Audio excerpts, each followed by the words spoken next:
Género de la Cultura. Es el segundo año que las hacemos. Este año hubo 3 cosas. El martes de la semana pasada estuvo Maitena Monroy, que habló del cuerpo como territorio de empoderamiento. El sábado estuvieron las del grupo de teatro que hicieron Ballines, Vergoñes y Altres Vivencies, y las raperas feministas Pupiles Dilatives. Y hoy tenemos a Irene Ballester. Bueno, yo creo que nos va a encantar y, bueno, no voy a decir nada porque ella está encantada, pero nosotras igual. Y la Casa de la Dona pues es un espacio feminista, es un grupo que tiene ya 30 años de historia en Valencia, un grupo de feminismo autónomo, y tenemos un espacio no mixto, y organizamos pues muchas cosas, y somos un espacio más de lucha del movimiento feminista autónomo en Valencia. Pues Irene Ballester, sobre todo, lo más importante, es una activista feminista. Y es una activista feminista y una experta en arte y feminismo. No puedo contar las publicaciones porque es exagerado. Y además lo que importa es que lo cuente lo que nos va a contar ella. Tiene ese libro que se llama El cuerpo abierto, ¿no? Manifestaciones extremas en el arte de mujeres. Entonces, es doctora por la Universidad aquí de Valencia, estudió un doctorado en Historia del Arte, tiene otro máster. Bueno, pues si sigo, es profesora en más másters, viene ahora de dar clases en varias universidades de Colombia. Bueno, muchísimas cosas. Y, insisto, es su libro, El cuerpo abierto. Bueno, vamos a ver ahora porque nos va a poner muchas diapositivas, y es así, El cuerpo abierto, representaciones extremas de la mujer en el arte contemporáneo. Y como es una experta y una feminista, pues la vamos a escuchar.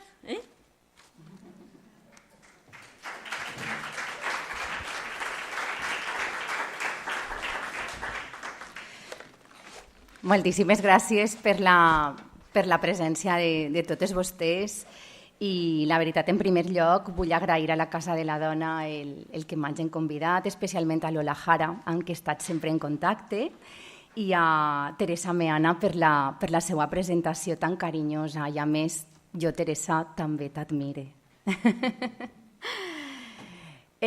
Moltes gràcies, de veritat, per la seva presència. Gràcies també per incloure la meva xerrada en aquest cicle de jornades sobre desvelar el gènere de la cultura.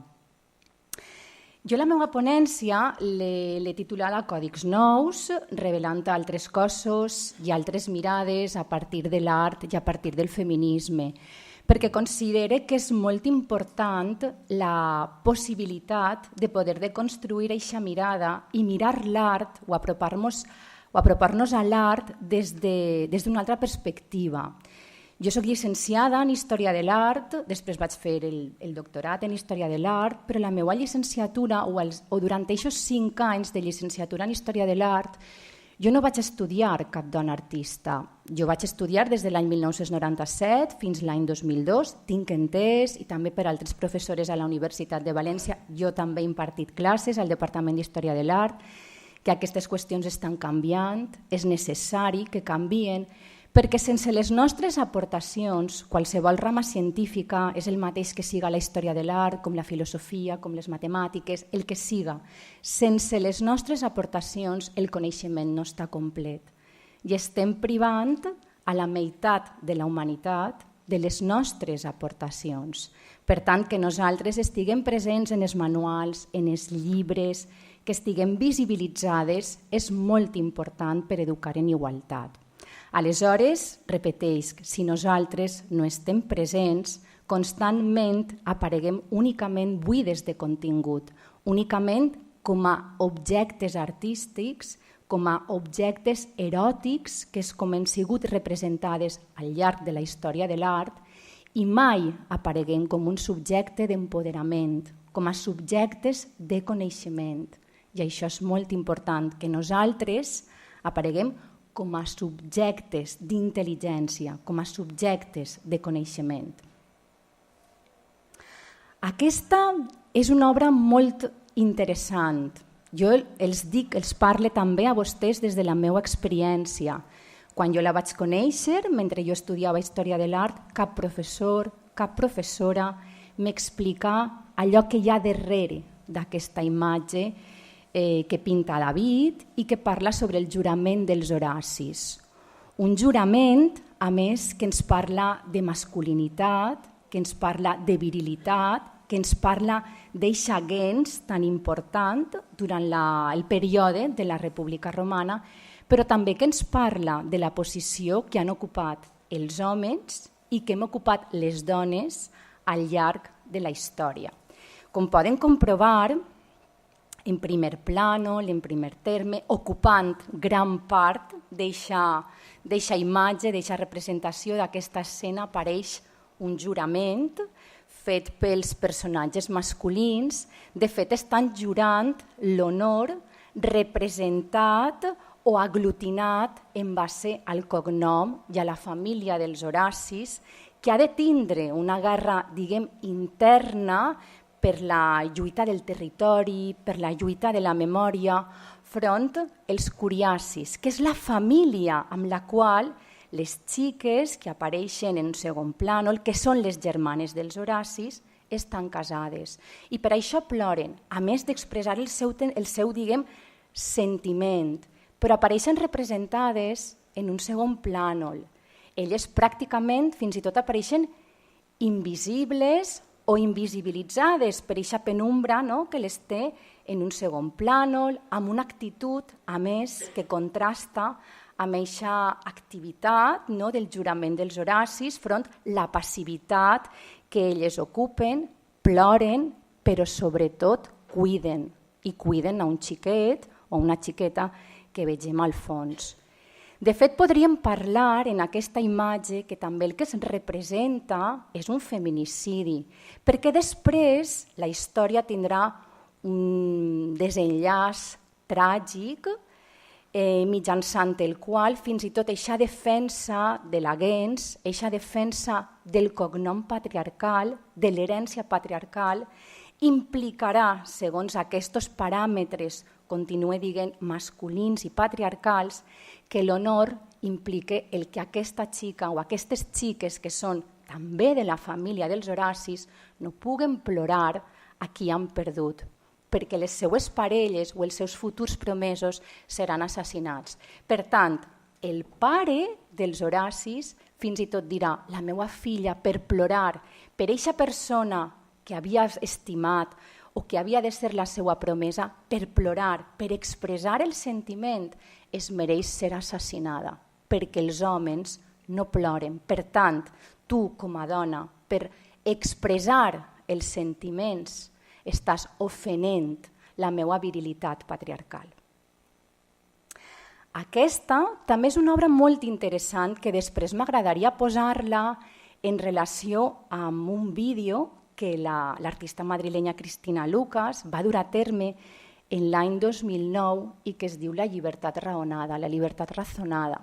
I em sembla molt interessant perquè quan parlem de les al·legories de la llibertat, l'al·legoria de la llibertat, l'al·legoria és femenina. Som unes dones que enarbolem la bandera de la llibertat en aquesta revolució romàntica que més o menys té lloc cap al 1830, que ens parla per primera vegada de poder assolir eixa propietat privada, que ens parla d'un sufragi universal, però no ens enganyem, universal no, restringit únicament per als homes. El sufragi universal a l'estat espanyol no serà fins l'any 1931 quan el defensa Clara Campoamor. Però és molt interessant aquesta imatge perquè ella, diguem, l'al·legoria és una dona que està parlant-nos de la llibertat i sobretot que és la lideresa, la que està enarbolant eixa bandera, i tots els seus companys homes l'estan seguint. Les dones hem estat ahí, colze amb colze, amb els nostres companys homes per lluitar pels nostres drets. Què ha passat? Que quan les revolucions han finalitzat, quan els espais aconseguits veritablement han sigut així aconseguits, han sigut únicament aconseguits per als homes o gaudits per als homes. Nosaltres hem estat colze amb colze en les revolucions, en les guerres, treballant colze amb colze. Moltes vegades des d'un espai privat perquè no podíem assolir un espai públic, perquè no podíem, repeteix, assolir-lo, apropar-nos. Però quan aquests espais de llibertat s'han aconseguit, els nostres companys homes s'han oblidat de nosaltres. I aquest és un vídeo molt interessant que el poden veure també a internet i que Cristina Lucas ens parla mitjançant aquest vídeo, mitjançant la possibilitat de posar moviment a la imatge de Delacroix del que veritablement succeïa. I és que els companys, els homes que envolten aquesta al·legoria de la llibertat, finalment aquesta al·legoria de la llibertat serà víctima del feminicidi perquè serà assassinada pel fet de ser dona. Aquesta és una fotografia molt interessant que obri aquest paradigma que jo els comentava al principi de la meva xerrada, mitjançant la qual m'agradaria que quan finalitzàrem tinguérem aquesta possibilitat de deconstruir la mirada. I és una fotografia que aquest fotògraf francès, Robert Doisneau, involucrat dins de l'humanisme fotogràfic de després de la Segona Guerra Mundial, du a terme a París i l'anomena la mirada obliqua. Jo quan la poso a classe amb els meus alumnes, amb l'alumnat, sempre arranca un somriure. I jo sempre els dic, reflexionem en base a aquest somriure, perquè en compte de somriure ens hauria d'arrencar un plor, com un malestar, això no és així. Per què? Perquè ací a aquesta imatge trobem moltes qüestions al voltant de la mirada, però també moltes qüestions vinculades al llarg del discurs. Qui dels dos, home, dona, qui ha ostentat aquest poder de paraula, qui ha ostentat aquesta veritat, perquè nosaltres les dones constantment, quan parlem, hem d'estar, o almenys el nostre discurs, veritat, pel fet de ser dona també se'ns qüestiona, perquè les dones siguen mentiroses, veritat, ja una de les primeres mentiroses ja fou tatxada Eva, Pandora, és a dir, el nostre discurs sempre s'ha posat al llarg de la humanitat en interrogant, mentre que la veu masculina ha sigut la veu autoritària, la veu carregada sobretot de raó. I així és el que estem veient, perquè immediatament en aquesta fotografia, si posem cura, immediatament la nostra mirada se'n va a la figura masculina i no a la figura femenina, perquè la figura masculina, encara que ocupa un lateral, eixa mirada és tan potent que veritablement el que ens està dient és qui així té el protagonisme en aquesta fotografia, que és una pintura que apareix a l'altre lateral, però on vegem un cos femení, nu, és un objecte eròtic, a més per la posició que ocupa. Han de fixar-se que fins i tot no li vegem ni el rostre a aquesta dona, simplement vegem que és una dona nua. Mentre que allò que ella, la seva companya, està comentant, està parlant, ni tan sols vegem el quadre, no importa, i sobretot el que està xerrant, com ho està dient, no interessa. La càrrega, diguem, del discurs d'aquesta fotografia la té la mirada, aquesta mirada masculina i sobretot l'objectualització del cos de la dona com a un objecte eròtic, com a un objecte de possessió. Abans ho estava comentant amb Teresa Meana. Des que jo vaig dur a terme la meva investigació al llarg de la història de l'art, al llarg d'aixòs grans genis, veritat? Quantes vegades hem escoltat aquesta paraula geni, quan ja Dalí ens deia que la genialitat venia sempre involucrada a la força viril. Per tant, nosaltres, al no tindre aquesta força viril, no podíem ser gènies. Sols es parlava de genis en masculí. Com els comentava, ja les Guerrilla Girls, cap als anys més o menys 90, deien per què les dones hem d'entrar als museus únicament nues? No entrem com a dones artistes, únicament entrem com a objectes sexuals, eròtics i sobretot per a ser observats per aquesta mirada masculina que apareixia en aquesta fotografia de Robert Doisneau. Per exemple, Velázquez. ningú, veritat? Ninguna persona dubta d'eixa genialitat. És el gran mestre del barroc, és aquell qui pinta les menines, però també pinta un únic nu, i és aquest, la Venus de l'Espejo, la Venus del mirall que està a la National Gallery de Londres. Clar, així nosaltres el que vegem és una vegada més eixa objectualització de coses perfectes per a ser gaudits per una monarquia, en aquells moments els àustries, i la gent, homes, tots ells, que podien, d'alguna manera, veure aquests quadres. Però el que ens sembla molt interessant és que sempre les dones apareixem com a objectes eròtics per a ser mostrats, gaudits i sobretot per a ser representats per a eixa mirada masculina. El que passa és que aquestes qüestions ens les desvela, d'ahir els còdics nous, i el fet de que s'ha de desvelar el gènere i el feminisme també de la cultura, en aquest cas, qui ens desvela eixa mirada que l'hem de deconstruir perquè la tenim acostumada a eixa mirada patriarcal, qui ens ho desvela, qui ens la deconstruïx, és el feminisme. Perquè les dones, en aquest cas, o com està representada aquesta Venus, és com un objecte sexual per a ser gaudit per la mirada masculina. I està representada una vegada més com a objecte, com una Venus, mai com un subjecte de coneixement. O, per exemple, Rubens, un altre mestre, veritat, del barroc. I és molt interessant el que representa Rubens, perquè representa un rapte. El rapto de les hijas de Leucipo, per Castor i Pòl·lux. És a dir, si això després, encara que tinga lloc aquesta pintura a principis del segle XVII, però la comparem, per exemple, amb la publicitat actual i en la manera en com es tracta el cos de les dones en la publicitat actual, podríem inclús parlar de que al llarg de la història de l'art el que hi ha hagut també ha sigut una apologia del feminicidi, una apologia de la violència de gènere, perquè constantment la violència de gènere ha estat ahí. De fet, així el que vegem és un rapte. Després d'un rapte, Castor i Pòl·lux les rapten per a violar-les, no? Per procrear.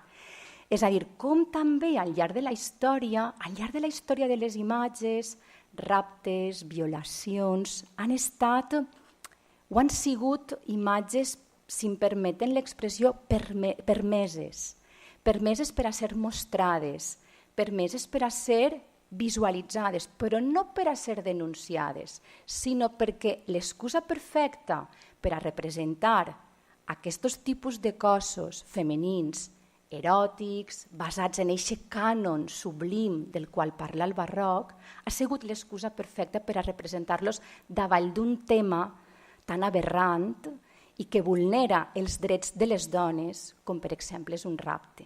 Aquestes qüestions, si vostès ara se'n van a qualsevol manual d'història de l'art, són qüestions que no les van a trobar. Gombrich, per exemple, no se les té que plantejar en cap moment. El mateix succeeix amb Goya i amb la Maja desnuda. L'única literatura, podem dir, que hi ha al voltant d'aquesta representació és si veritablement fou la duquessa d'Alba, si no fou la duquessa d'Alba, si tenien una relació amorosa o no la tenien.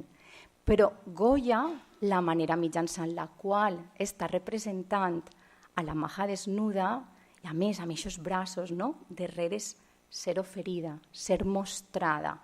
És un objecte per a que pugui ser gaudit, com els comente, per aquesta mirada masculina. O fins i tot Manet, que era gran admirador de Goya, però així l'Olímpia apareix fins i tot amb un llacet al coll. I és molt interessant aquesta representació. Ens parla de que si un prostituent li porta un ramell de flors, un proxeneta, però també és molt interessant que es fixen que porta un llacet al coll. I aquest llacet indica propietat, indica a més domesticitat, és a dir, estem parlant d'un animal domèstic que a més té propietat, i en aquest cas és la dona propietat d'un futur prostituent, proxeneta, etc. O, per exemple, aquesta obra de Pinazo, pintor valencià, molt conegut, Quan jo vaig conèixer aquesta obra de les filles del Cid, Sol i Elvira, que havien sigut violades pels comtes de Carrión, em vaig posar a buscar bibliografia al voltant de la mateixa i parlen de com aquests nus, igual que aquest nu que havíem vist abans amb Velázquez, eren nus per a ser gaudits, eren nus perfectes, eren nus sublims, però no ens oblidem que així el que acabem de veure és una imatge on els seus cossos han sigut totalment vulnerats, on han sigut totalment violentats, elles són violades, són maltractades, són pegades pels comtes de Carrión, i Pinazo troba l'excusa perfecta en una violació per representar dos cossos nus. És a dir, la violació no importa. De fet, quan llegim bibliografia al voltant d'aquesta obra, no trobem cap referència a la violació de les filles del Cid. Això no importa. Simplement el que importa és que Pinazo tingui una bona mà com a pintor a l'hora de representar aquests nus tan sumament perfectes. El patiment de les dones, eixa dona que apareix totalment lligada, vulnerada, maltractada, aquestes qüestions no importen. Com bé ha dit Teresa, recentment he estat a Colòmbia, he estat a Amèrica Llatina treballant i estant allí em vaig trobar amb aquest gravat al·legòric de l'any 1742 que està al British a Londres, i em pareix molt interessant com els continents han sigut fins i tot representats mitjançant cossos de dones. Tenim Àfrica, tenim Europa, tenim Amèrica. Sabeu o saben que en l'actualitat s'està duent també a terme com una deconstrucció del procés històric de com es duga a terme la mal anomenada conquesta. Aquesta mal anomenada conquesta fou dut a terme des d'uns paràmetres patriarcals mitjançant els quals no sols s'envaïen territoris verges, pel tema de verge, sinó a més s'explotaven cossos també verges. És a dir, aquesta conquesta no només es feia mitjançant territori, sinó també mitjançant els cossos de les dones i les seues violacions i apropiacions. O, per exemple, aquesta obra també, L'origen del món, de Courbet, que durant molts anys estigué en els magatzems del Museu d'Orsay perquè la trobaven, si em permeten l'expressió, com massa forta, perquè el que hi ha sí és una vulva peluda i molestava. Però independentment d'aquesta qüestió, és molt interessant veure què és el que ha pintat Courbet. L'origen del món, però a més hem de tenir en compte que apareix un cos desmembrat. No vegem ni tan sols el rostre de la dona. No? I fins i tot si es fixen, podríem parlar que ha sigut eixe llençol o eixa tela que tapava la seva vulva com arrencat. Es poden fixar en els laterals, com ha sigut una mica arrencat. Va ser molt criticada aquesta obra fins i tot en el seu moment perquè es considera que era massa realista, perquè havia sigut pintada en base a una fotografia. Per això és que es considera que és massa realista. Però en cap moment, quan llegim aquestes qüestions al voltant de l'origen del món pintat per Courbet, trobem referències a que probablement, per aquesta manera en la que està també com llevada o llevat aquest llençol, fins i tot podríem parlar de que probablement hi havia hagut una violació. Per tant, és molt important que la nostra eina com a feministes, la nostra eina d'empoderament siga el nostre cos. I a partir d'ací, podem dir, arrenca també una investigació mitjançant la qual hi ha artistes, dones artistes, que utilitzaran el seu cos com a un llenç d'expressió per denunciar també aquests abusos, aquestes calamitats patriarcals que hem hagut de sofrir les dones mitjançant també els nostres cossos tractats com a objectes sexuals. L'any 1989, Barbara Kruger realitza aquest magnífic cartell. A més, és 1989, un any on les feministes dels Estats Units, concretament de la ciutat de Los Angeles, li demanen a Barbara Kruger que per favor dugui a terme un cartell per dignificar i per reivindicar el dret de les dones a l'avortament.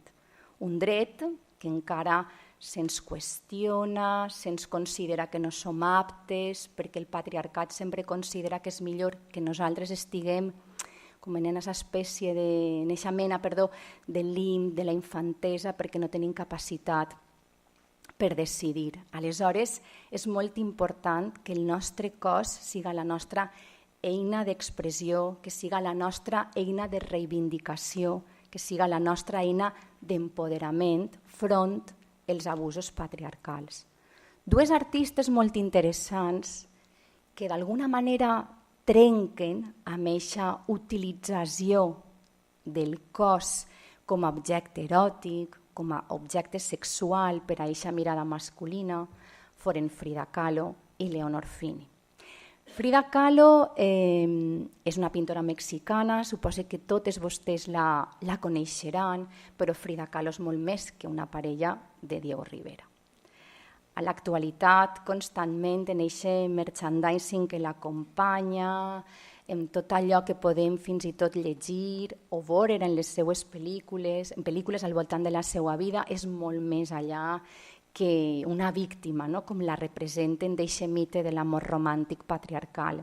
Perquè Frida Kahlo fou la primera pintora en representar allò que per al patriarcat havia sigut totalment negat, que havia sigut totalment invisibilitzat, tabú, que no existia, i era com representar una història de l'art en temes femenins, com per exemple una malaltia, però també com per exemple la menstruació, o com per exemple l'avortament o la masturbació.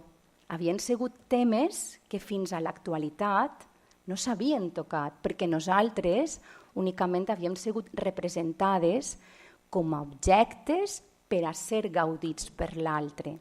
Aleshores, Frida Kahlo, en aquesta pintura, en aquest autorretrat de la columna trencada, és molt més que un mal d'amor, veritat? Com sempre ens diuen, aquest mite, aquesta història de l'amor romàntic, patriarcal, que tan mal ens ha fet a les dones. I així, en la columna trencada, ella per primera vegada parla d'una qüestió que fins a aquests moments no havia sigut tractada, com és la malaltia.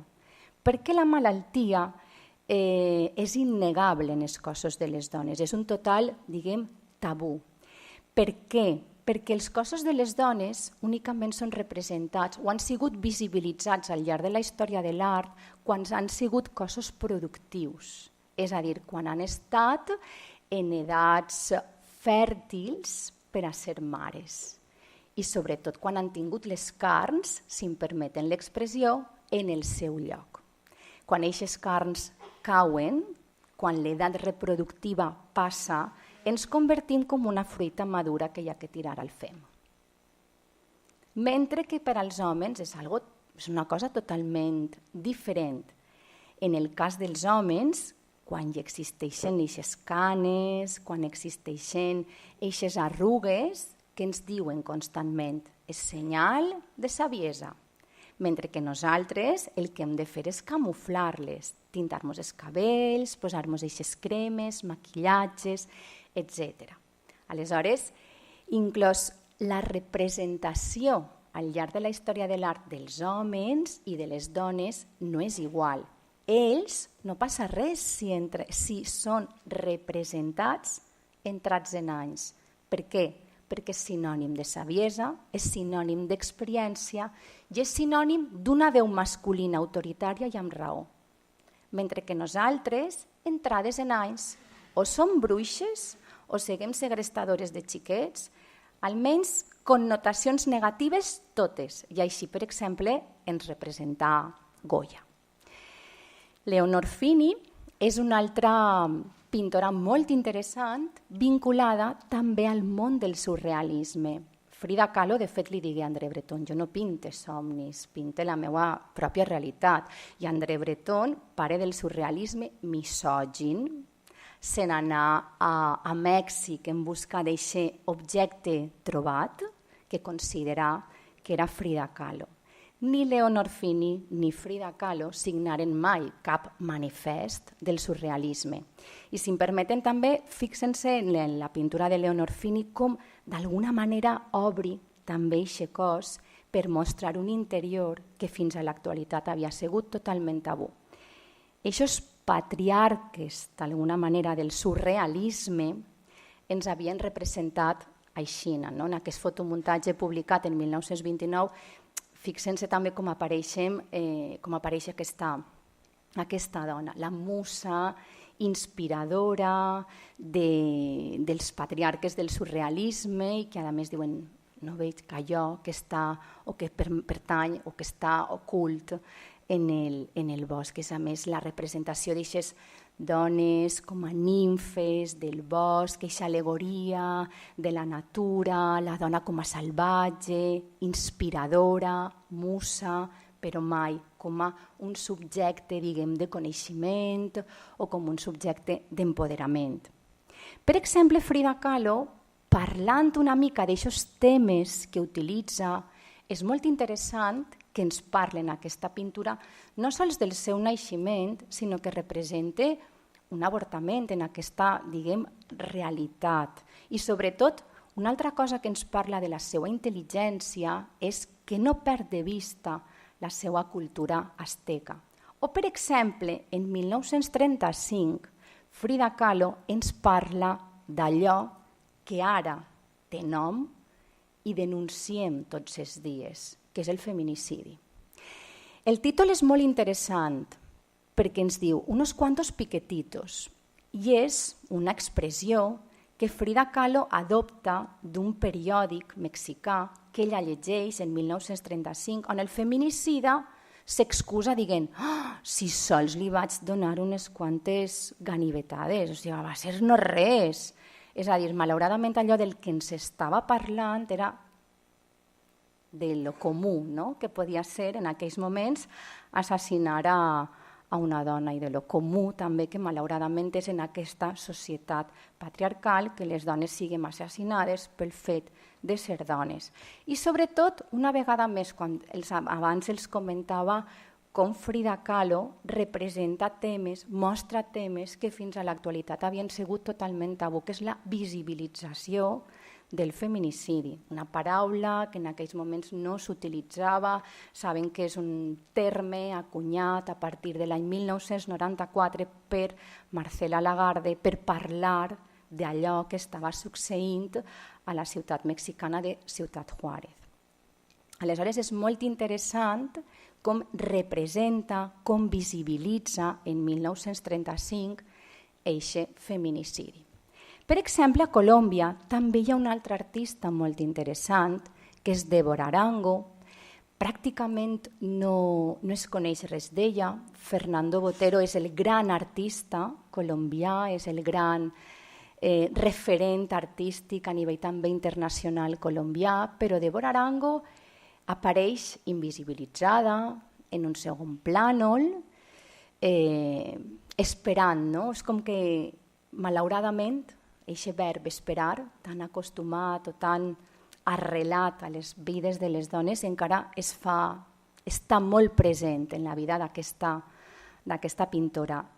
I relacionant-lo amb el tema anterior que hem vist de Frida Kahlo, per exemple, així, també la maternitat o la Madonna de la presó, és un tema rellevant, sobretot com ens parla de com aquestes dones colombianes l'any 1944 parien pràcticament o bé en el carrer o bé en la presó en unes condicions infrahumanes i a més, inclús fins i tot aquesta pintura, no té dates, però que parla dels drets de les dones, ens diu com en 1954 per primera vegada les colombianes assoliren el dret de ciutadania.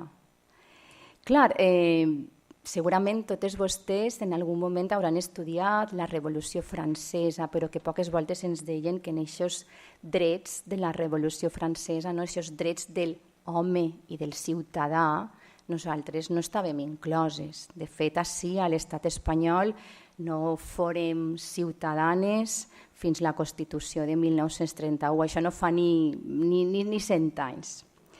Ací tenim l'obra també molt interessant d'una alacantina, de Juana Francés, i com ella d'alguna manera s'autoretrata en l'any 1953, amb silenci. La mà tapada, sense poder parlar, tots aquells drets assolits pel feminisme durant la Constitució de 1931 desaparegueren durant el franquisme i així com Franco volgué unificar Espanya en llengua, en costums, en tradicions, etc., també volgué unificar a les dones, una sola dona que parirà i que restablirà de fills a eixa pàtria menguada per la Guerra Civil, però sobretot callades i sense poder parlar.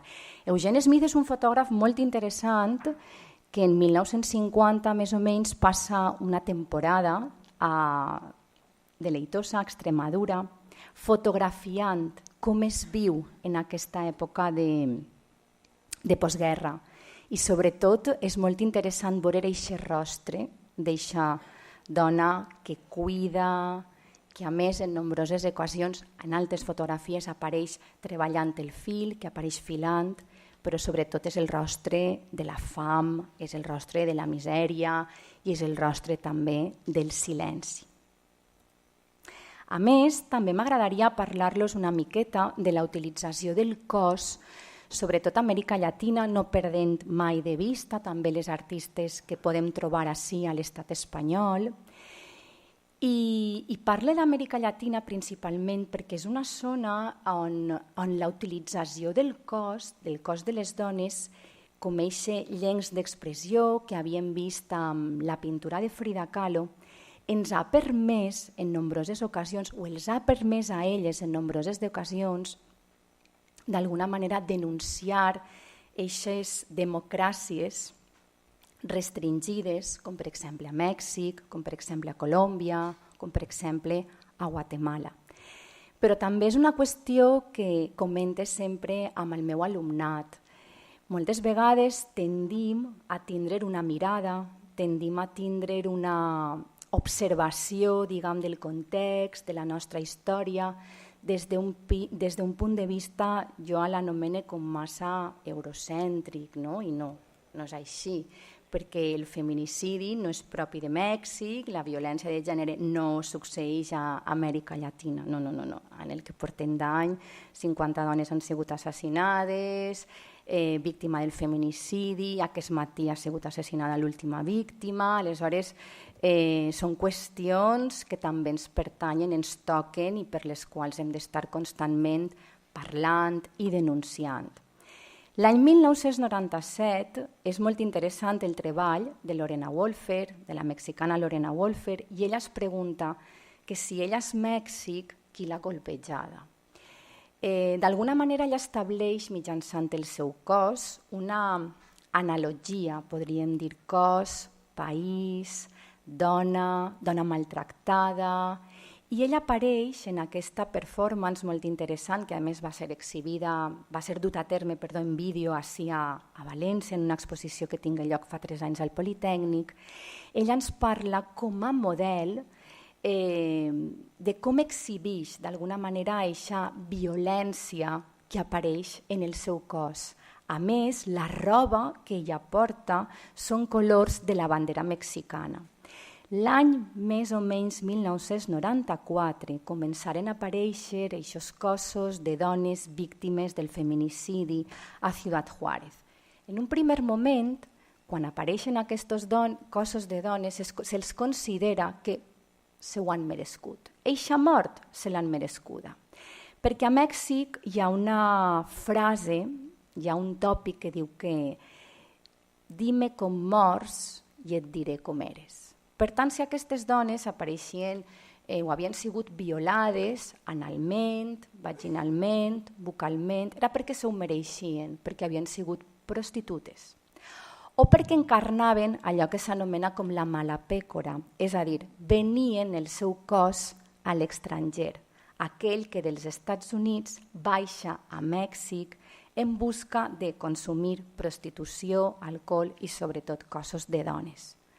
Aquesta també és molt interessant, territori mexicà, perquè ens parla de com la societat mexicana no sols es quedava totalment passiva i en silenci front corrupció, front assassinats, per exemple, de líders polítics, sinó també front el feminicidi. I són imatges que en un primer moment és molt interessant perquè ens deconstruïxen eixa mirada patriarcal d'objectualització eròtica d'aixos cossos femenins que havíem vist en un primer moment.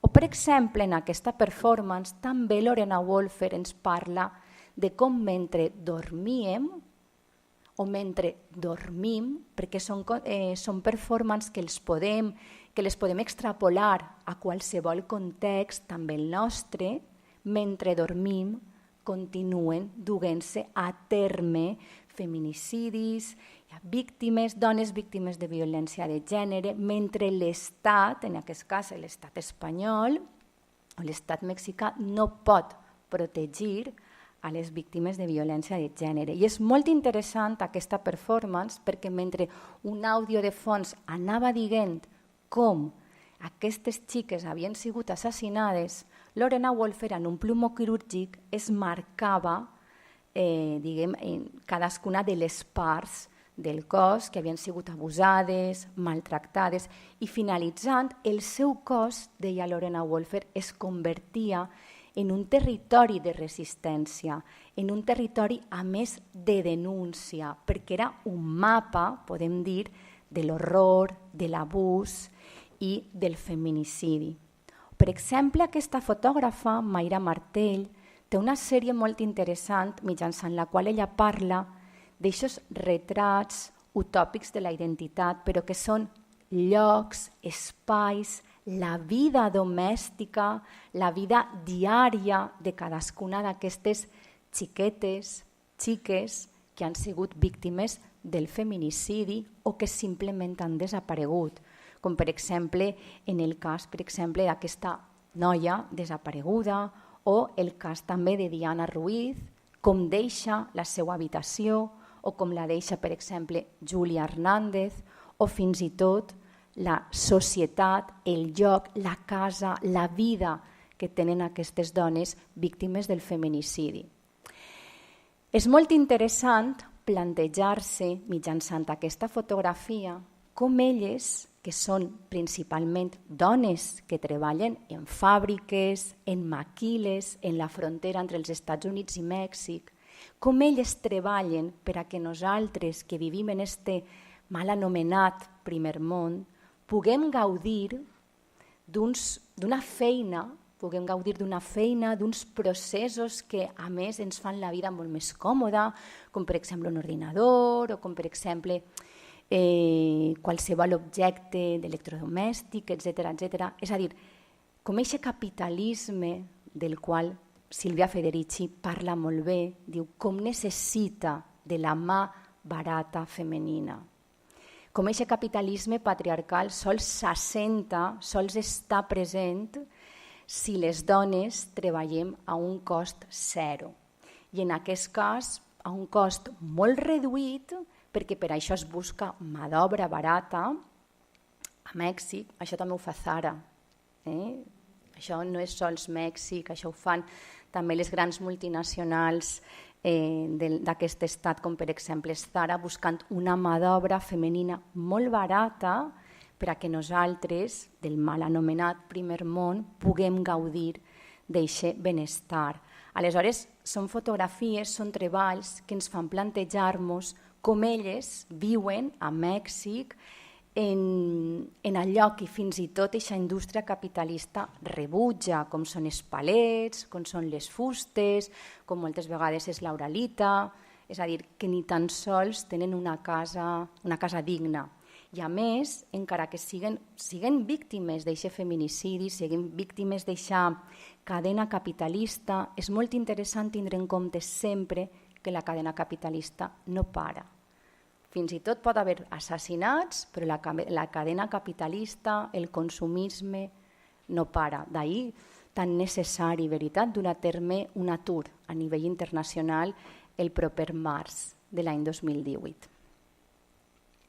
Molt interessant també és el treball d'aquest col·lectiu, Mala Leche, i són treballs que es podem extrapolar també al context de l'Estat, a València. Per exemple, cada víctima del feminicidi, moltes vegades parlem de xifres, les xifres són gelades, els números al final són gelats, però cada objecte, en aquest cas una mena de taüt, una mena de creu, que representa aquestes víctimes del feminicidi, aquests cossos desapareguts, perquè constantment aquests cementiris que d'alguna manera honrem o que tenen la capacitat de ser condecorats, valorats, són aquests. Veritat, el soldado desaparecido, mai parlem d'aixes dones, veritat que parlàvem al principi en aquell quadre de Delacroix quan nosaltres hem estat colze amb els nostres companys, però no hem gaudit d'aixos espais de llibertat. Fins i tot l'any passat vaig trobar per internet aquesta imatge molt interessant de Londres, perquè Gran Bretanya comença ara a dur a terme estadístiques i sobretot a comptar casos de violència de gènere. O, per exemple, l'any 2011, que vaig estar també a Mèxic, vaig tenir la possibilitat de fer aquesta fotografia on, una vegada més, aquesta presència del cos assassinat pel feminicidi, el cos d'aquesta dona assassinada pel feminicidi ha d'estar allí present. Passant a Guatemala, que també és un país molt complicat, Regina José Galindo també ens parla del seu cos o mitjançant el seu cos per parlar i per desvelar nous codis on les dones hem de ser les protagonistes. D'alguna manera, ella, després de sofrir, com la majoria dels guatemaltecs de la seva generació, aquesta guerra civil tan cruenta, ocupa un espai públic. Ja no som, ja no ella, ja no és eixa dona o eixes dones que veiem en la pintura de David, sinó que ocupa un espai públic, ocupa una plaça per denunciar com en aquells moments un exdictador, i parle de l'exdictador perquè em refereix al període de la guerra civil, encara que un dictador mai deixa de ser-ho, d'alguna manera, mitjançant aquesta performance, el que du a terme és petjades de sang per deixar constància com han sigut vulnerats els drets humans de dones i homes en aquest país. O, per exemple, en aquesta performance dut a terme a Medellín, és molt interessant l'any 2013, quan comencen les negociacions a l'Havana per dur a terme aquest procés de pau que està en vigència ara a l'actualitat a Colòmbia. Ella diu que el seu cos és un cos que ha de portar eixa pau. Ella, quan se li pregunta «I no tingueres mai por de que tu, Regina José Galindo, que està dins d'aquest ataúd, el seu cos siga portat per aquests companys i companyes de Colòmbia», li pregunta «No tenies por de que es caiguera, de que tingueres un accident, de que pogueres fer-te mal, perquè el pes del teu cos està duent-lo a terme aquesta gent?» I ella va dir mai no, perquè la gent de Colòmbia vol la pau. Ella va dur a terme també aquesta performance a Mèxic, i a Mèxic sí, el seu taüt amb el seu cos dins va caure i ella parla en aquesta qüestió, en aquest moment, i diu perquè a Mèxic els guatemaltecs i tant homes com dones de Guatemala no som estimats, no som estimades, no som volguts, no som volgudes, perquè és país de pas per arribar als Estats Units. És molt impressionant també aquesta performance on el cos seu, Regina José Galindo, està dins d'una bossa de plàstic rebutjat al fem ella parla de que fins i tot les xifres, no?, de víctimes de feminicidi al seu país superen les de Mèxic, i ella més diu que el seu país està tan acostumat a la violència que sols una persona que va passar propet d'ella la va tocar perquè hi havia un radiocasset que li interessava replegar. O, per exemple, la paraula perra, gossa, un insult misògin, veritat, quan parlem de la paraula perro, perro l'amigo fiel de l'hombre, perra és promiscua. La perra és promiscua, la perra és traicionera, i a més ella, aquesta performance que du a terme a Milán, i és molt interessant, s'escriu amb una navaixeta, no?, la paraula perra, i diu és que les dones víctimes del feminicidi amb aquesta paraula inscrita en la nostra pell se'ns considera com a les víctimes de feminicidi a Ciudad Juárez, que ens ho mereixíem, perquè per això som perres, som promiscues. O en aquesta imatge també, mentre ells seguissin lliures i que ens parla d'aquest genocidi maia, genocidi que a més no sols considera que s'havia d'acabar amb les dones maia, sinó també amb el seu fruit. I totes les dones maia que estaven embarassades foren obligades a avortar amb l'extirpació del fetus. És una imatge també quan ella estava embarassada de la seva filla, d'uns 7 mesos més o menys, o fins i tot recordant el treball que havíem vist de Barbara Kruger. Aquest és un treball molt interessant que ix al carrer, però ix al carrer a Lima. I Natalia Iguíñez diu: mi cuerpo no és el campo de batalla, perquè les dones quechua principalment foren les dones víctimes del conflicte armat que hi hagué a Perú, violades, maltractades, segrestades pels paramilitars. En moment de conflicte armat, els cossos de les dones són abusats, maltractats, violats, són moneda de canvi. Però aquest conflicte armat o aquests moments de guerra dictaminats pel patriarcat no significa que en moments de pau, com els nostres ara, veritat, no se'ns vulneren els nostres cossos, els nostres drets, les nostres llibertats i no siguem víctimes del feminicidi.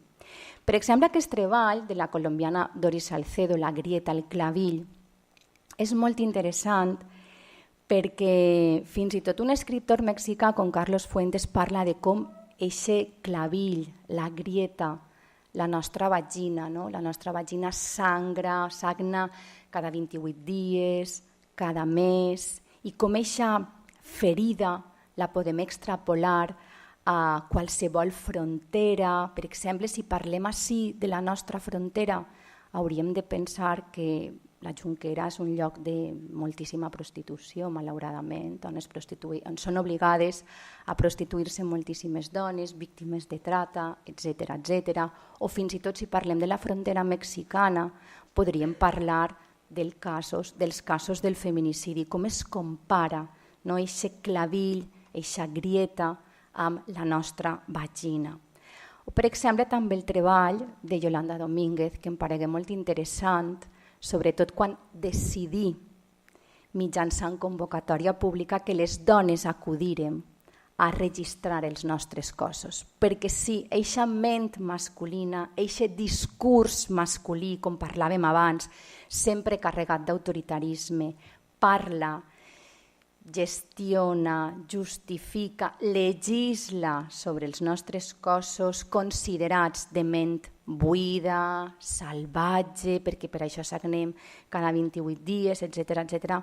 Yolanda Domínguez digué, registrem, així com registrem les nostres propietats, no? Si ens comprem un terreny, un pis, etc. Registrem els nostres cossos i així parlem dels nostres cossos com a propietats. I és molt interessant aquest vídeo perquè els rostres dels registradors de la propietat sempre com molt aquestes loques, histèriques, totes aquestes qüestions sempre vinculades a allò que fem les dones.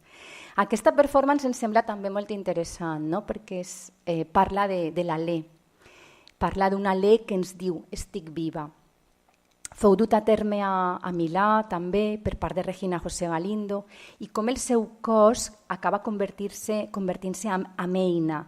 És a dir, ella s'injecta una anestèsia, queda dormida, però acostàvem un mirall xicotet al nas i eixe alè quedava impregnat. Allò que ens deia, o que venia a dir-nos d'una manera totalment poètica, no? És a dir, venia a dir-nos encara queda, no? Queda ahí un alè, és a dir, el feminisme està ahí, el dret de les dones a decidir, a ser lliures, a lluitar, a l'empoderament, a teixir eixa sororitat. Aleshores era una performance, o és una performance, que a mi m'agrada sempre parlar d'ella en clau positiva, perquè és com l'alè, és a dir, queda molt per fer, queda molt per treballar, però aquest camí l'hem d'afrontar en positiu. Yolanda Benalba parla en la seva performance Españicidios, viva el vino y las mujeres. Veritat, això ens sona de qualsevol, jo diria de qualsevol festa. A més, ella, trista, estira botelles de vi per damunt, botelles de vi tinto, i és molt interessant perquè, mentrestant, escoltem música de fons com aquesta, no? De Manolo Escobar, que diu: con una copa de vino en la mano, una guitarra y un cariño de mujer. Nos encontramos como un soberano y regalamos simpatía y querer. Porque en España lo que sobra es la hidalguía y nos sentimos tan felices al cantar que hasta las penas las volvemos alegrías, porque tenemos la grandeza de mostrar: viva el vino y las mujeres y las rosas que calientan nuestro sol. Viva el vino y las mujeres que por algo son regalos del Señor, però regals per aquí i per a ser observats per aquí.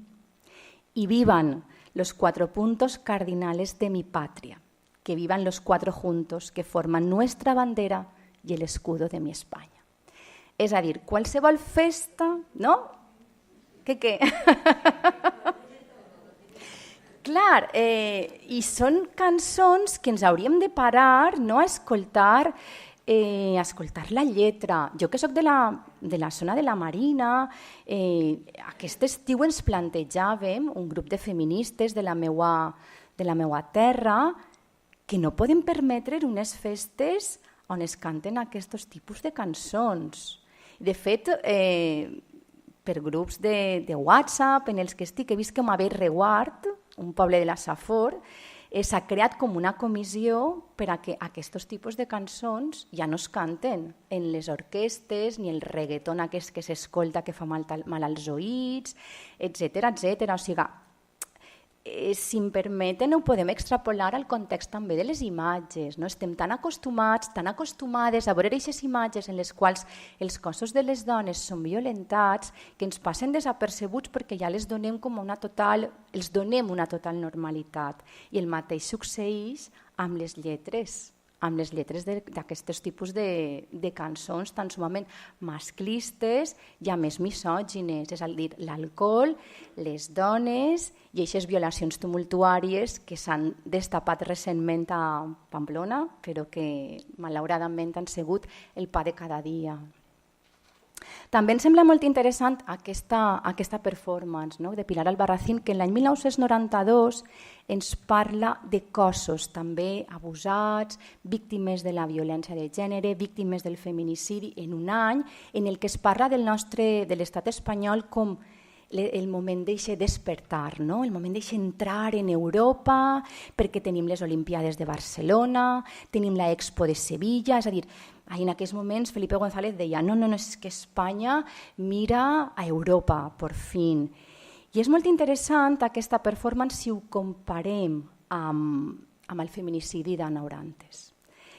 Sabem que Ana Orantes, en el 1997, acudeix a un programa de televisió andalús i també d'Anna Rosa Quintana, la periodista, i conta que des de la mateixa nit de noces ha patit nombroses pallisses, violacions, de les quals no sols ha sigut ella víctima, sinó també la seva filla.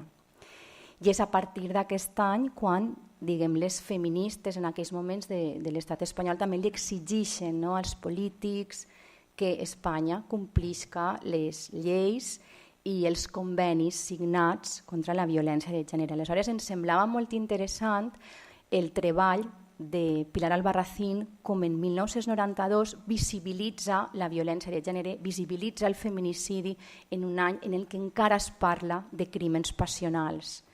I tornant al tema del llenguatge, és molt interessant aquest cartell que apareix a Perú, pero que también el podemos extrapolar al nuestro contexto, ¿no? Digo, si caminas por la calle y te gritan perra, tienen razón, porque te pusiste una falda muy corta, traicionera. Después digo, si dos chicos están convencidos de que eres una perra, es verdad, porque estuviste calentando a uno de ellos o a los dos. Si tu ex te dice perra, tiene derecho, está dolido porque lo dejaste. Son insults misògins que jo crec que la gran majoria de les dones, no totes, en algun moment hem patit. Judith Butler, que és una teòrica feminista molt interessant, sempre ens diu no li hem de donar únicament capacitat al llenguatge per a que ens ferisca, perquè si únicament el llenguatge ens ferix, estem únicament donant-li aquesta connotació patriarcal. Aleshores, també hem de deconstruir-lo, així com la nostra mirada, hem de deconstruir el llenguatge. I si ens diuen, ens insulten perra, és perquè no estem sometent-nos als designis patriarcals. Per exemple, la història de l'art, com els comentava abans, no? Eixe gos, l'amic fidel, el que vota, el que té ganes de jugar, està representat amb l'home en una edat molt jove, una edat madura, és el lleó, és el líder de la manada, mentre que el llop, que a més és un autorretrat de Tiziano, el llop és per dir-ho d'alguna manera, és aquella persona o aquell animal representat amb l'autorretrat de Tiziano, però que ja té l'experiència, la saviesa. Així tenen una imatge de com un home madur, entrat en anys, és el governant que tot ho sap fer.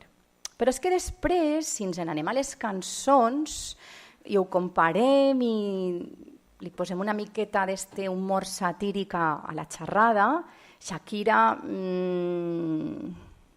ens diu una cosa com això, no? Diu, llevo conmigo un radar especial para localizar solteros, amb una cançó titulada Loba. O sigui, què significa ser llop? Ho hem vist, eixe governant madur, mentre que una lloba... Shakira ens diu, llevo conmigo un radar especial para localizar solteros, si acaso me meto en aprietos también llevo el número de los bomberos, ni tipos muy lindos ni divos, ni niños ricos, yo sé lo que quiero, pasarla muy bien y portarme muy mal en los brazos de algún caballero. El feminisme no passa per ahí. Té bastants problemes. Però és molt interessant la qüestió, no, de la connotació del llenguatge. Ahí Teresa Meana sap moltíssim més que jo, quan parlem en femení i quan parlem en negatiu. Per exemple, el tema de la religió, veritat? En aquest cas, Mujeres en Custòdia, aquesta exposició de la colombiana María Elena Trujillo fou retirada. Per què? Al lloc on ha d'estar, veritat, l'hòstia consagrada, el cos de Jesucrist, apareix eixa vagina, veritat? Eixa vagina que a més sagna. O en aquest cas, Regina José Galindo, que ens diu Esperando el príncipe azul. Quantes vegades, veritat, esperant eixe príncep, per això deia abans, com eixe verb, no? Esperar, esperar, esperar, és molt vinculat, no? A les dones, perquè nosaltres sempre hem d'estar esperant mentre ells visquen o gaudeixen, no? De les seues aventures en eixe espai exterior, mentre nosaltres en l'espai interior hem d'estar, o en l'espai privat de les nostres cases, hem d'estar esperant a que vinguen a rescatar-nos, o ve un príncep fetichista que ens prova el tacó de la sabata o que ens bese un... Imagineu-se. Però també és molt interessant com del nostre cos se'ns exigeix, perquè el nostre cos no sols és sinònim com d'honor individual, sinó també d'honor de la nostra família. I ahí és el cas de la himenoplàstia, la reconstrucció de l'himen, que és una operació que una vegada més no hem de pensar que es du a terme únicament a Amèrica Llatina, sinó també a Barcelona, en clíniques especialitzades es du a terme i costa més o menys uns 2.500 euros. Ja no només és la himenoplàstia, sinó la vaginoplàstia, una vagina menuda per a una relació sexual, heterosexual, no? Que tinga com una canalització més menuda, la liposucció del monte de Venus, etc. etc. I aquest anunci el vaig trobar a internet i em vaig quedar de pedra. Diu, si estás a punto de casarte, sea por razones éticas, culturales o religiosas, la restauración bajo anestesia del himen o membrana o sello de virginidad, rota por violación, abuso, o si deseas recuperar tu himen para poder ofrecerlo como trofeo al que se case contigo, la himenoplastia es una cirugía que permite reconstruir el himen y devolverle a la mujer la cualidad de virgen. El himen entocado o la cofia de doncella se consideran desde el siglo XIX sello de garantía de la virtud y la pureza de las jóvenes, es decir, pures, castes, abnegades. El cuerpo de la joven mujer representa la pureza, la moral. La reverencia al himen, la reverencia patriarcal al himen, es parte de esta idea y se traduce en una preocupación por preservarlo intacto. Las niñas buenas, como tú, deben ser castas, estar más allá de cualquier tentación, y tu conducta personal afianza la noción de que las buenas mujeres cristianas son sexualmente pasivas y también puras. Si por travesura, ingenuidad, engaño, violación, una vegada més buides d'intel·ligència, de contingut, continúe, has perdido tu castidad, ahora puedes volver a tu estado original y presentarle a tu nuevo hombre este signo más seguro y la mejor evidencia de tu virginidad. És a dir, que hem estat passives, tancades en ese lloc privat, no m'he eixit a l'exterior, hem estat esperant a aquest príncep que vinga a posar-nos la dichosa sabata, haz tu cita hoy mismo, envía tus datos de contacto, no és cara. Aleshores, ahí és molt interessant el treball que du a terme Regina José Galindo. Diu, no, jo és que a més de no ser veig és que vaig a reconstruir-me l'himen, vaig a gravar-ho, el vídeo és duríssim, i a més és que el represente o el porte a la Bienal de Venècia. I a la Bienal de Venècia trenca amb tots els esquemes del que significa art per a aquesta mirada patriarcal i li donen el Lleó d'Or, que és, diguem, el premi més preciat en aquesta Bienal, sobretot pel seu poder i sobretot pel seu valor, no? Com trencament d'un discurs patriarcal. El seu treball és molt interessant i sobretot sempre ens parla d'una neteja, d'una puresa, el cos, no? Els cossos de les dones com han d'estar constantment purs, nets, perfectes, fins i tot els anuncis de compreses. La sang menstrual és roja, no és blava. Ni tan sols tenim aquesta possibilitat, no? De visibilitzar allò que totes les dones vegem cada mes. No? O, per exemple, com fins i tot s'ha de retallar allò que sobre, allò que falta. Mai el nostre cos està perfecte i fins i tot aquest cos que el vegem tan sumament perfecte, fins i tot el Photoshop encara ens diu no, és que no està del tot perfecte. I si em permeten també aquesta imatge, em va aparèixer molt interessant i la vaig descobrir a Cartagena d'Índies, a Colòmbia, i com el nom de les Miss d'aquest país en una làpida totalment negra que sembla que siguin unes làpides sepulcrals i com la gent pot passar per damunt d'elles i pot xafar-les. I em va semblar, si em permeten l'expressió, molt aberrant, perquè fins i tot el seu cos, el seu nom, el seu rostre pot ser constantment xafat per totes les persones i a més en negre, no? Que és un símbol com mortuori. O el tema també de donar, no? De donar pit, de visibilitzar una mamella que no té un significat eròtic, sinó que té un significat alimentari i que encara constantment arranca unes mirades que no agraden, unes mirades com que aquestes qüestions són per a dur-les a terme en un espai privat, perquè l'única a la que li podem veure el pit és a la Mare de Déu, encara fins i tot a l'actualitat. Tornant al tema dels pits, les connotacions, per exemple, de què significa una llatina, en aquest cas per a un home que ha sigut o que s'ha criat o que viu així a Espanya. Per exemple, és molt interessant aquestes qüestions perquè en els anys, a principi del 2000, del 99, quan comencen a vindre dones migrants colombianes, venezolanes, d'Amèrica Llatina en general, molts homes hi parlen de la crisi d'identitat de les dones espanyoles feministes, que perdem aquesta essència femenina, perquè diuen que les colombianes, les llatinoamericanes, estan més properes a ser abnegades, a ser sotmeses, a ser sumises, a ser carinyoses, i consideren que és millor aquesta feminitat estrangera que la feminitat nostra que està masculinitzada. Sobretot perquè com som feministes ja no estem per la tasca, no? de cuidar-los, d'estimar-los, de ser carinyosos amb ells.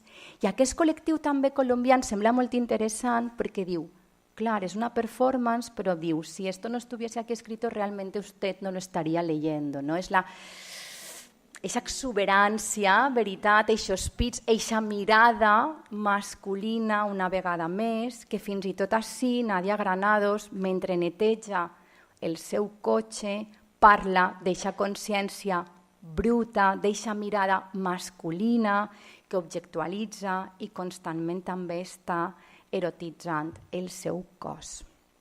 D'altra banda, també el tema del racisme, veritat? El cos també permet a les dones colombianes parlar de com eixe blanc porcellana es considera que ha de ser constantment recuperat, mantès, i Margarita Ariza en el seu treball ho comenta, ho parla i sobretot ho visibilitza mitjançant, per exemple, frases com «Nosotras salimos de pelo maluco, no tenim el pèl llis», «és una negra però fina», «pelo indio, però tu mamá és blanca, però tu esposa és blanca, és maluquito, és morenito». I com encara existeix en Amèrica Llatina aquest pensament de quanta més melanina tens en la pell, menys oportunitats vas a tindre en la vida.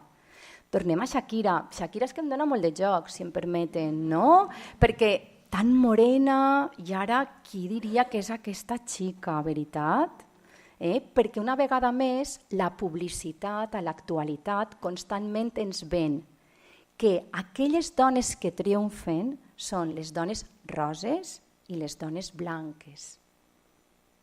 Per exemple, així també tenim altres productes que fins i tot a l'actualitat t'aclareixen els cabells, però també la pell, i la connotació o la relació la trobem en aquesta pintura de castes del segle XVII, del segle XVIII, que parlava de les mescles, si em permeten la paraula, entre espanyols, espanyoles i gent d'Amèrica Llatina, indígenes. Aleshores, aquestes mescles d'alguna manera eren visibilitzades mitjançant aquesta pintura i eren mostrades als monarques d'ací. Per exemple, la brasilenya Adriana Varejão té un treball molt interessant perquè recorreix a una eina al mateix temps tan femenina, si em permeten, com és la porcellana. I la porcellana més ha sigut connotada o denostada com un art secundari, un art menor i principalment dut a terme per les dones. Una vegada més, eixa raja que sagna, que és fruit d'una violació i com aquestes violacions s'han dut a terme, no sols es conqueria el territori, sinó que també es conquerien els cossos, o per exemple, tornant al tema de la migració, com en aquest cas les maternitats globalitzades, Maumont León posa una qüestió o parlar d'una qüestió molt interessant en aquests treballs, com les dones colombianes, mexicanes, d'Amèrica Llatina en general, que foren migrants, que vingueren a l'estat espanyol, permitiren, han permès que nosaltres eixim en moltes ocasions a l'exterior, mentre que elles cuiden els nostres fills, cuiden les nostres filles, per tant, d'ahir, eixa maternitat globalitzada, mentre nosaltres podem treballar a l'espai exterior. És a dir, elles deixen els seus fills, deixen les seues filles en els seus països d'origen, i a moltes d'elles ja no sé, els seus fills o les seues filles fins i tot no els tractaran ja mai bé, perquè seran considerades les males mares, perquè els han abandonat. Vindre d'ací a l'estat espanyol implicarà que dones d'ací puguen, com els comente, treballar en eixe fora, en l'espai exterior. I és una qüestió que la peruana Natalia Iguíñez també comenta, no? I com aquesta connotació del racisme està molt present en la visibilització d'aquests dos cossos. Quan parlem de dones, d'una societat elevada, en aquest cas estem parlant de Perú, i l'altra, no? La dona del servici, la dona que a més té aquestes característiques indígenes, i estem parlant al mateix temps d'un país com és Perú, on hi ha una gran impregnació de racisme. D'altra banda, ens sembla molt interessant també treballar el tema dels convits, el tema d'acudir a un lloc per a dones i preparat per a dones. I és molt interessant perquè Lorena Wolfer, en els estats d'excepció, per primera vegada parla d'un convit que serà protagonista o que serà dut a terme únicament per a les dones, perquè les dones som les encarregades de preparar-los per als altres. I així el que Lorena Wolfer ens diu, no, anem a gaudir-lo nosaltres, perquè un estat d'excepció, per exemple, es declara quan hi ha un terratrèmol, com ha ocorregut ara recentment, però un estat d'excepció no es declara quan hi ha, per exemple, un nombre elevat de víctimes del feminicidi. Em dona el mateix que siguen 50 que com siguen una.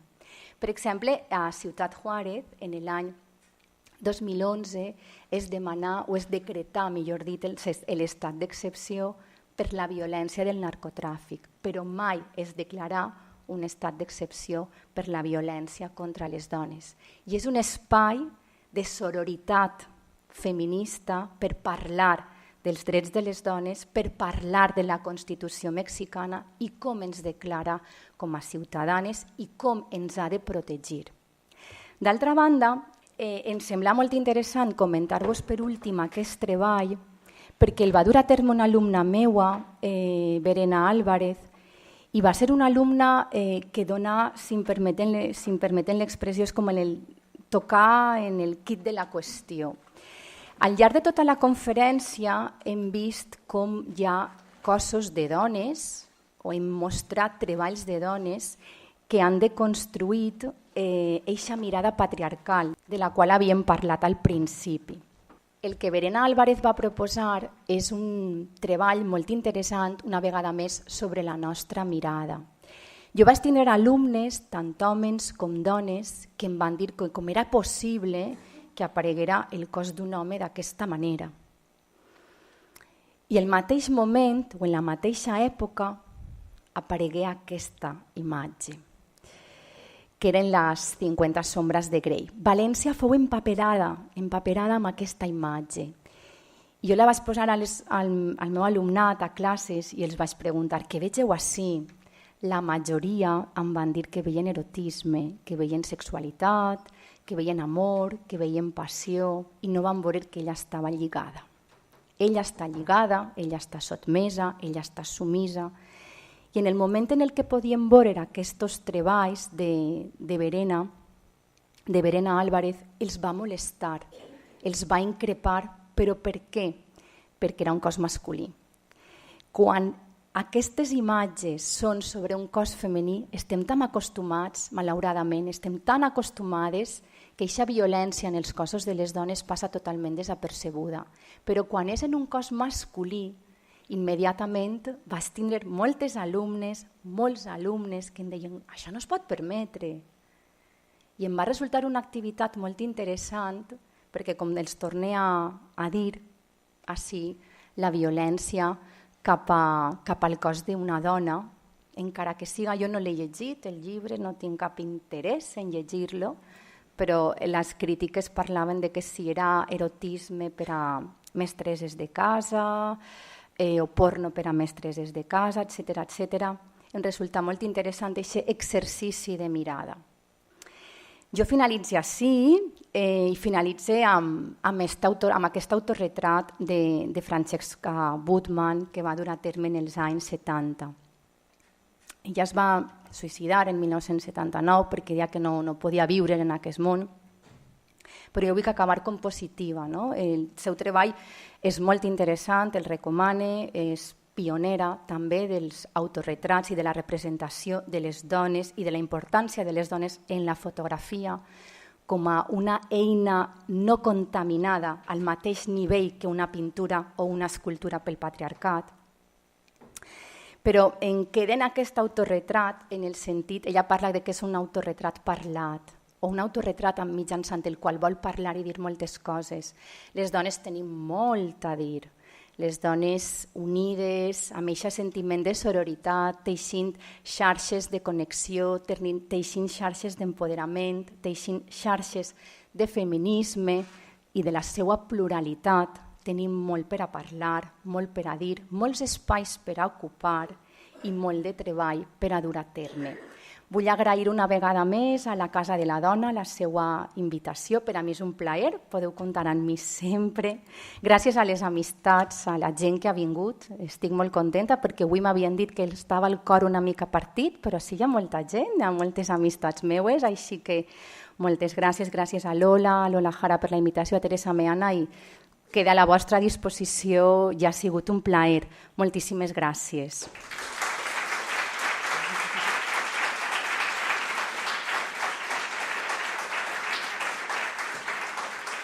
Bé, muchas gracias, Irene. Y sí, si queréis, levantáis la mano y Irene os lleva el micro. Per trencar una miqueta el gel, pense que és molt important de construir, no? Eixa mirada patriarcal, eixa mirada de la història de l'art que sempre ens ha dit, veritat, que les dones artistes no existim, o que sols hem pintat flors, o hem pintat bodegons, o hem pintat paisatges. I és important de construir-la i assolir-nos al mateix temps com a protagonistes o veure-nos també com a protagonistes i com d'alguna manera hem sigut representades, no?, al llarg de la història de l'art. Jo veig que tot està clar. Bueno, Irene, vull donar-te les gràcies perquè m'ha paregut excel·lent la teua xerrada. De repente, jo ja tenia difícil anar als museus perquè falten totes les dones, o tantes dones, i es començaven a veure més dones, això estava millor, però clar, és que ara tinc que mirar d'altra manera, perquè m'has ensenyat un mogolló de coses, algunes molt evidents, però unes altres no.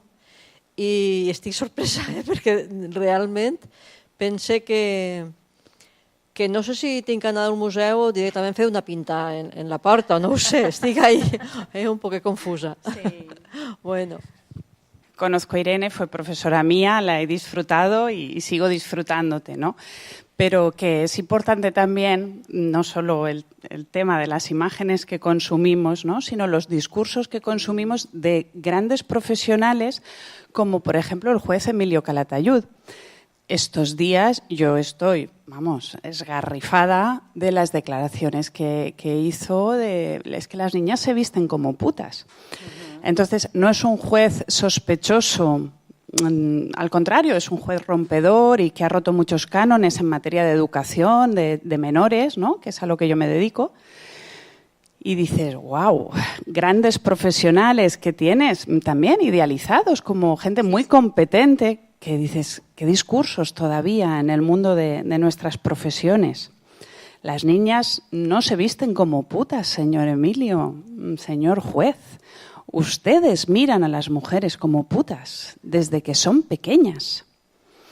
Entonces, bueno, hoy ha hecho una contradeclaración y ha querido arreglarlo y ha metido a los niños en el mismo saco, ¿no? El problema no es la infancia, ni los niños ni las niñas, ¿no? Y bueno, pues quería añadir esto un poco, ¿no?, a la construcción de las imágenes, la construcción de los discursos que tenemos sin imágenes, ¿eh? Este señor hablaba sin imágenes. Bueno, pues eso es todo. Exacte. Moltes gràcies, Lola. Moltes gràcies, Luisa, pels vostres comentaris. En el cas de Lola, a mi també em succeeix el mateix. Jo ara ja els museus els miro d'una altra manera. Ja no... Els museus i aquests anomenats grans genis, no?, posem també entre cometes, que representen o han representat, no?, a les dones d'aquesta manera. I sobretot també en el cas de Luisa parlaven de la veu masculina, no?, de la veu de l'autoritat, de la veu de la consciència, de la veu de la raó. En el cas de les dones sempre se'ns qüestiona tot mentre que en el cas dels homes no es qüestiona res. Imagina't la llibertat, no?, que ha tingut per a dir que totes les dones o totes les xiquetes es vestixen com a putes. La llibertat que aquesta societat patriarcal li ha donat, li ha deixat. I sí, totalment d'acord amb tu. I és moment de qüestionar, és moment de deconstruir discursos, imatges, genis, etc., en qualsevol de les rames científiques a les quals ens dediquem. Gràcies. Okay.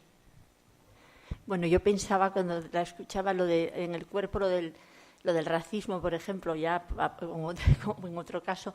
Yo recuerdo una cosa personal en Santo Domingo, en una cola, República Dominicana, en una cola larga empieza a llover y no mucho, pero esas lluvias así rápidas, y viene una mujer con el paraguas y dice, ay, déjeme que la tape porque con lo de le debe haber costado alisar el pelo, ¿no? Porque estaba todo lleno de anuncios de cremas alisadoras de pelo.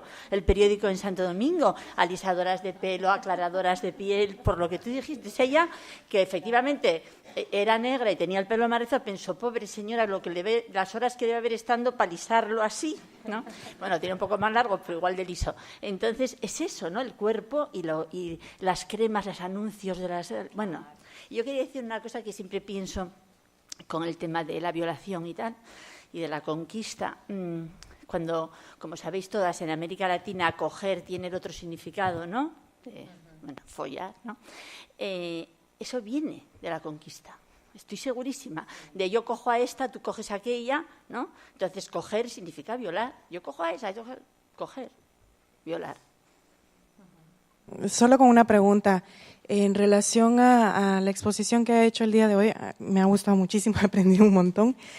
Me hizo falta ver cuerpos de mujeres llenitas, ¿verdad? Gordas, como se llaman socialmente. También de mujeres sin pechos o con el tema de las enfermedades que afrontamos, que también hay desnudos muy interesantes. ¿Cómo está abordando usted el arte en educación desde esos parámetros que venimos asimilando o que nos vienen metiendo en la cabeza de que tienen que ser jóvenes, tienen que tener ciertas medidas, tienen que tener cierto color, como usted lo había dicho, y tienen que ser de ciertas culturas, ¿verdad? Cuando hay muchas mujeres diversas, de diferentes pueblos también, con diferentes tallas y con diferentes cicatrices que también podrían ser parte de galerías, pero de momento, al menos yo he podido apreciarlas en galerías alternativas o en exposiciones de calle, ¿verdad? De alguien que se atreve o que las pega por ahí en alguna esquina. Entonces, ¿cómo eso está entrando en los espacios de formación que ustedes tienen la oportunidad de facilitar? Sí. Els cossos de les artistes mostrats són cossos diversos. Lorena Wolfer té un cos, Regina José Galindo té un altre cos, o sigui, hi ha una diversitat amb elles, no? Yolanda Benalba, per exemple, també té un altre tipus de cos, o sigui, ahí està la pluralitat i la diversitat, perquè les dones totes som plurals i diverses. De fet, aquesta diversitat nosaltres també la treballem moltíssim a l'escola, en fotografia, per exemple. No sé si recorda una portada de la model Matuska, per exemple, amb una mastectomia sense un pit, la visibilització, per exemple, de l'enfermetat, que la primera que ho du a terme és Frida Kahlo, quan la malaltia, l'enfermetat, és un cos totalment rebutjat, és un cos que no té dret ni tan sols a ser visible. Nosaltres, per exemple, tant en la universitat com en secundària, com en qualsevol tipus d'alumnat, el que treballem moltíssim és per a fer visible qualsevol treball de les dones, des de qualsevol pintora, per exemple, en l'època del Renaixement, ja que també reivindicar un treball com el de Sofonis Banguissola, per exemple, el d'Artemisia Gentileschi, o també des del món contemporani, qualsevol artista, sempre és important de reivindicar-la i de que estiguem presents. És molt important, perquè si no estem presents tornem únicament sols a aparèixer com a objectes sexuals o com a objectes eròtics i, òbviament, sempre amb aquesta diversitat. Així l'acompanya. Hola. Hola. Volia compartir una reflexió i un dubte i una contradicció que tinc. Bueno, tinc 24 anys i el meu entorn d'amistats és més o menys de 20 a 30. I jo farà uns 2 anys que comencé a entendre un poc el feminisme, o el que queda, i a intentar treballar des de dins cap a fora també, no? I em pregunte, per ara, pel que parlàvem de les cançons i tot això, jo escolto reggaeton igual que escolto molts estils. I últimament sempre pense, hòstia, no cantes això, no ho balles. Però després penses que si ens posàrem així, no, ens quedaríem potser amb molt, molt poques cançons. I el mateix en un àmbit totalment diferent. Jo escric i dibuixo a nivell personal i també pensava, he escrit sempre històries, potser d'amor, no? O en uns paràmetres que ara al·lucine, no? Ara reflexiono un poc i al·lucine. O dibuixo coses que potser estaven superbuides de contingut. Llavors em pregunte, i estic sempre com un poc en lluita amb mi mateixa, de fins a quin punt, no? Has d'arribar, o ser conscient ja és un pas, sí, val, però després que quan et trobes amb... Bueno, sobretot amb el tema del reggaeton, és que estic últimament... O amb el programa de Quién quiere casarse con mi hijo, de 4, que em sembla molt divertit, perquè jo crec que ells també són conscients de que és teatre. Però al mateix temps estic participant d'això, no? Bueno, aquesta era la reflexió. Està molt bé que t'ho planteges i està molt bé que t'ho reflexiones, perquè tot parteix d'ahir. Jo sempre utilitzo la metàfora de les ulleres violeta, que en el moment en què te poses aquestes ulleres violeta ja no vas a veure el món de manera com l'havies vist abans. O sigui, tu estàs en el camí, acaba-te-les de posar. Acaba-te-les de posar i deixaràs d'escoltar reggaeton, Jo vaig a contar-vos un cas que m'ha passat aquesta setmana. M'agrada córrer i estic en un grup de corredors i de corredores. I n'hi havia un acudit masclista aquesta setmana que el posa un xic que pertany a aquest grup. I diu, és que clar, si llevem els acudits masclistes, llevem els acudits sobre els gais, sobre les lesbianes, ja què ens queda? Que no ens queda res, reinventem-nos, deconstruïm, actualitzem el nostre xip, per dir-ho d'alguna manera, informàtic que tenim així dins i treballem per la igualtat i reconstruïm el llenguatge, la manera de comportar-nos, la manera de relacionar-nos. I això és molt important. Tu encara estàs en aquest camí, si em permets, que te ho diga, acabaràs de posar-te les ulleres violeta i deixaràs d'escoltar reggaeton. Y además lo que te pasa a ti ahora nos pasó a todas alguna vez. Yo estoy en el movimiento feminista desde el 75 y no fuimos conscientes de lo del lenguaje, de cómo el masculino nos invisibilizaba, hasta principios de los 80. Es que no nos dábamos cuenta. ¿Cuántas de aquí cantamos a gritos con Chabela Vargas, el preso número 9, que dice la maté, sí señor, y si vuelve a nacer, yo la vuelvo a matar? Y quien dice eso, no te digo nada, canciones de los 80, y me refiero ahora a canciones, pero como ella nos contó los cuadros, ¿no? Todo eso que vimos y sobre todo lo que no vimos, lo que no nos contaron nunca, como ella decía perfecto al principio, esa estafa, ¿no? Esa estafa de invisibilizar la mitad de la cultura y la mitad de todo, del arte, de la historia, de la literatura, de la música, ¿no? El que no es imposible, ¿no? Además, como dice Ana López Navajas, que a quien no se le reconocen logros culturales, luego se le considere que tiene algún valor social, ¿no? Quiero decir, y eso tiene tanto que ver con cómo se llaman las jornadas y con lo que Irene nos contó tan estupendo. I si em permets, també dir-te que això és un camí constant en el que avancem i en el que les mateixes feministes, parle per mi, cada vegada estem descobrint coses noves. O sigui que benvinguda al camí. És un camí dur, és un camí però que és agradable de dur a terme, és un camí que t'empoderarà i que tu a poc, com a dibuixanta, com a artista, veuràs com establiràs còdics nous en el teu treball, gràcies al feminisme i a la seva pluralitat.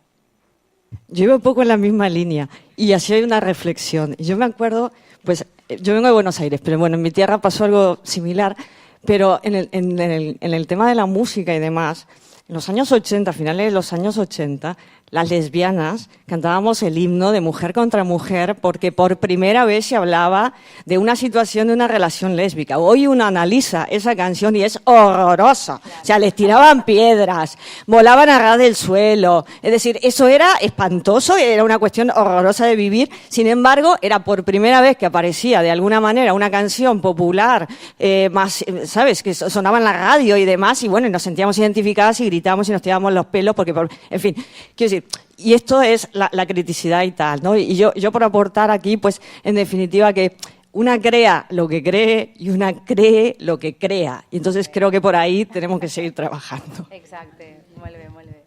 Bueno, yo quería retomar el tema de la enfermedad y el tratamiento de la enfermedad en las imágenes y en la fotografía. Quería poner un ejemplo de la consulta del IVO. Las consultas oncológicas, cómo es representada la mujer en los folletos de venta de pañuelos para taparse cuando te quedas calvita. Cómo se utiliza la enfermedad, en este caso, embelleciendo a la mujer, maquillada de mil maneras y embelleciéndola para comprar, para consumir. Y la enfermedad también, cómo se utiliza en la moda. Con el tema de la anorexia, cada vez menos, porque ya afortunadamente se están haciendo campañas de eliminar tallas 34, 32, tallas 32 en desfiles de moda, pero se ha utilizado la enfermedad para comprar en relación al consumismo en la moda. Y hay en publicidad también toda una serie de imágenes de la enfermedad esta de la piel de falta de melanina, de manchas blancas, o las personas albinas, sí, o las rarezas de la enfermedad, ¿no?, como algo exótico y se utiliza en moda para vender. Entonces, a la mujer enferma la vamos a embellecer para comprar y a la enfermedad la vamos a utilizar para vender, ¿no?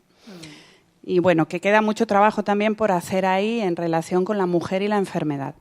Sí, sobretot amb el tema dels llacets rosa, hauríem que plantejar-nos el tema del llacet rosa, que visibilitza el tema del càncer, de mama, però que hauríem de plantejar-nos veritablement, considereu que hi hauria un llacet blau per a un càncer de pròstata?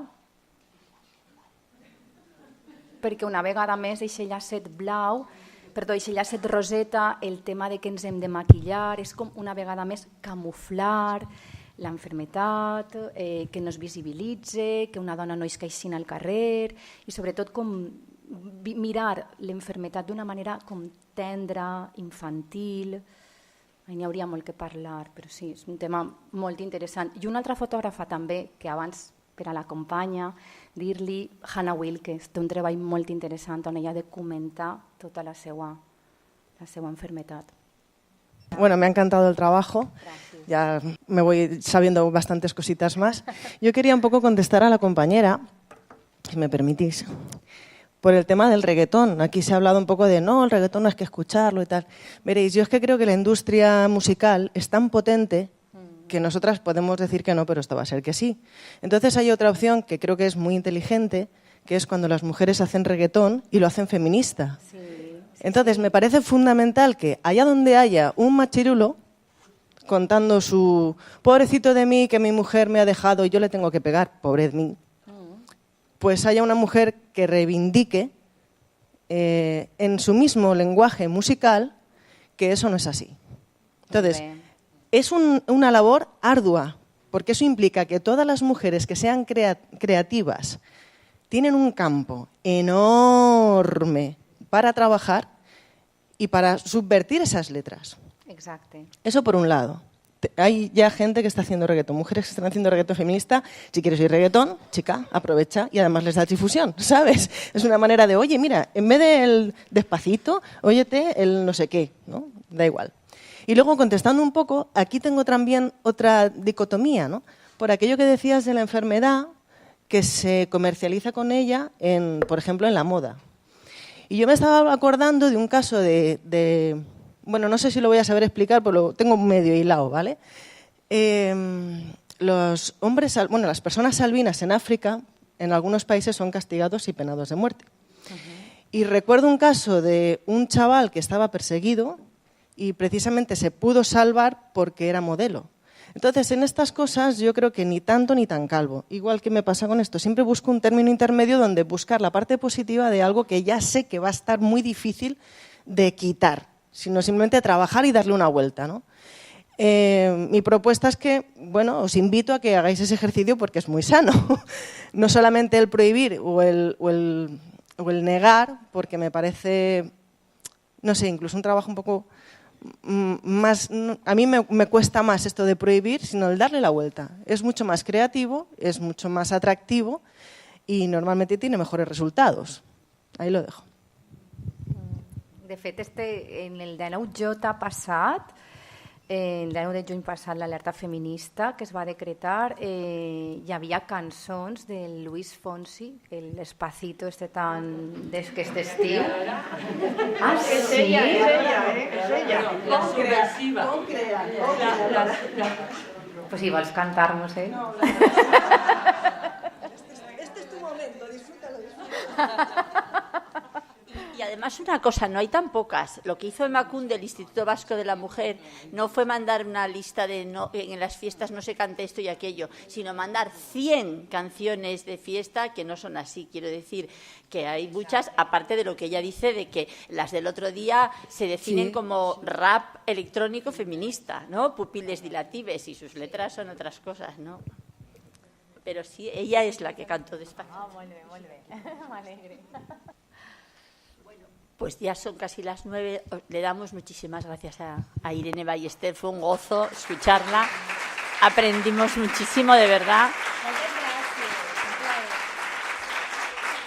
Y os recordamos que dejéis las encuestas, que nos importa, y esperamos que el año que viene tengamos otras jornadas como estas con este nivel, y que nos seguimos viendo en las calles. Quiero recordar que, como dijo antes Irene, este 8 de marzo del 2018, las mujeres que sostenemos el mundo lo vamos a parar, porque vamos a parar. No es una huelga internacional de mujeres, nos quedan 6 meses, o sea que nos seguimos viendo en las calles y en todas partes, ¿vale? Gracias a todas y sobre todo a Irene.